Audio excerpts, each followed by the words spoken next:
Não, Jung não era espírita.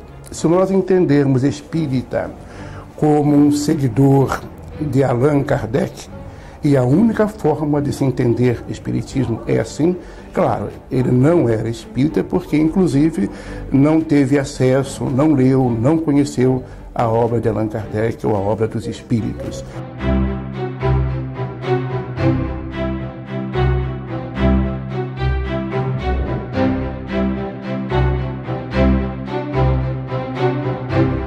A resposta à questão se Jung era espírita é não.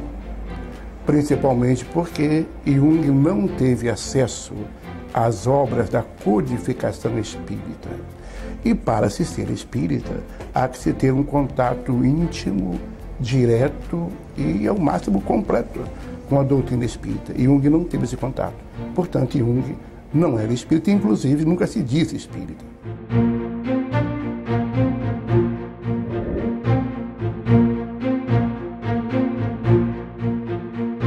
Eu diria que Jung era médium. E ser médium não significa ser espírita. Ser médium é um fenômeno paranormal. Ser espírita é um fenômeno ideológico e intelectual.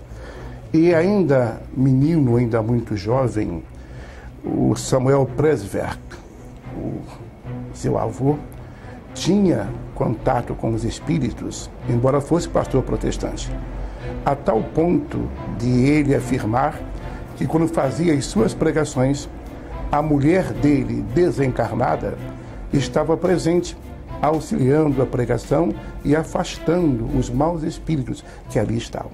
Quem tem um avô assim, é claro que não pode ficar isento da questão espiritual.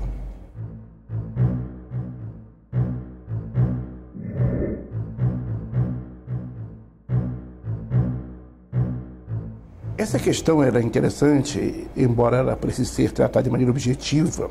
De que maneira isso influenciou o pensamento dele é complexo, mas eu vou tentar ser objetivo. Jung tem um compromisso, e este compromisso é dos mais interessantes. Ele pretende resgatar o conceito de alma que havia desaparecido nas psicologias objetivas, chamadas científicas. Para que o ouvinte tenha uma ideia, John Broadus Watson, o criador do behaviorismo, certa vez disse: o psicólogo que procura a alma assemelha-se a um cego num quarto escuro, procurando um chapéu preto, que ali não está. Então havia uma situação complicadíssima, né? As pessoas não acreditavam na possibilidade de uma alma transcendente. A alma era a soma dos processos psicológicos ou vitais, como queria Aristóteles. Em um livro seu, Jung faz um comentário notável. Ele diz assim: a psicologia é uma ciência sem objeto, porque ao mesmo tempo que ela se propõe a estudar a alma, ela não acredita na alma. Então foi por meio desse resgate que ele chegou a entrar em contato com médiums, a se abrir mais do que Freud, por exemplo, para a visão do mundo. Era uma procura da alma a proposta dele.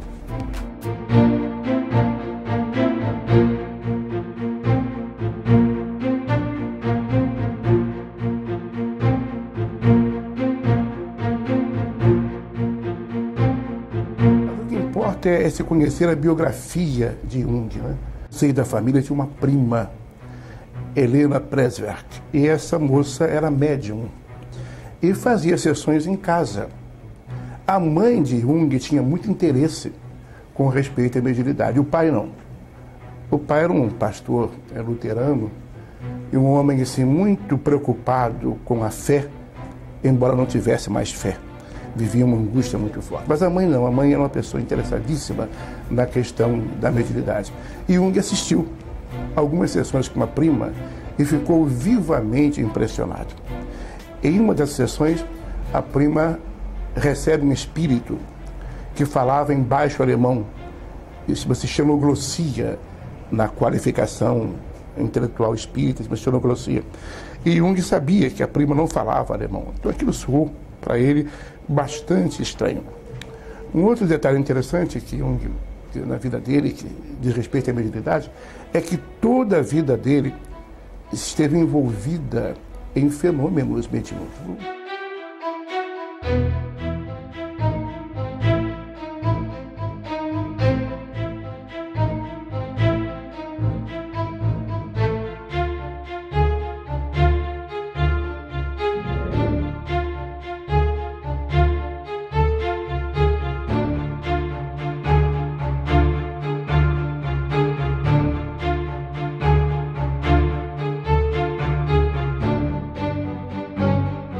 Deles, para que você tenha uma ideia.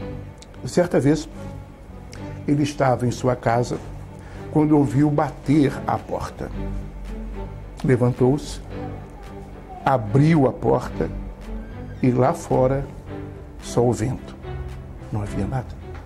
Ele torna a sentar-se. Novamente, batem à porta. E dessa vez a maçaneta da porta se move. E é tão objetivo o fenômeno que as empregadas que estavam na cozinha ouviram e vieram até ele. E perguntaram: quem está aí? E ele então, entre assustado e curioso, abre a porta e ordena mentalmente que quem esteja batendo, entre.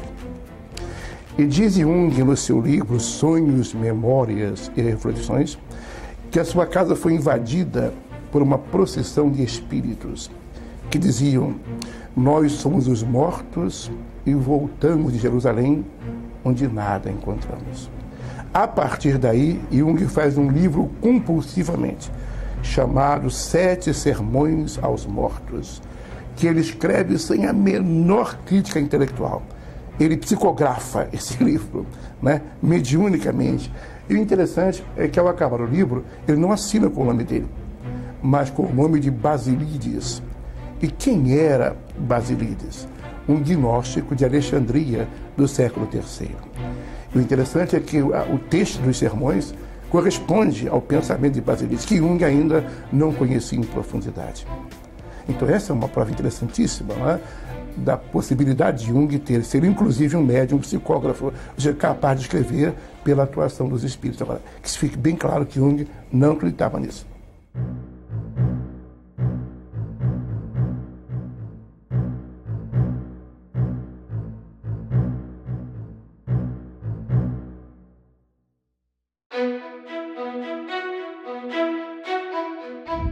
Para que se possa entender a relação entre a psicanálise e a parapsicologia, a metapsicologia e o próprio espiritismo, há que se entender um tanto o próprio caráter de Freud.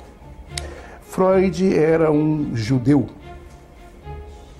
austríaco, um judeu da Morávia, e ele então tinha, enquanto judeu, uma postura profundamente agnóstica.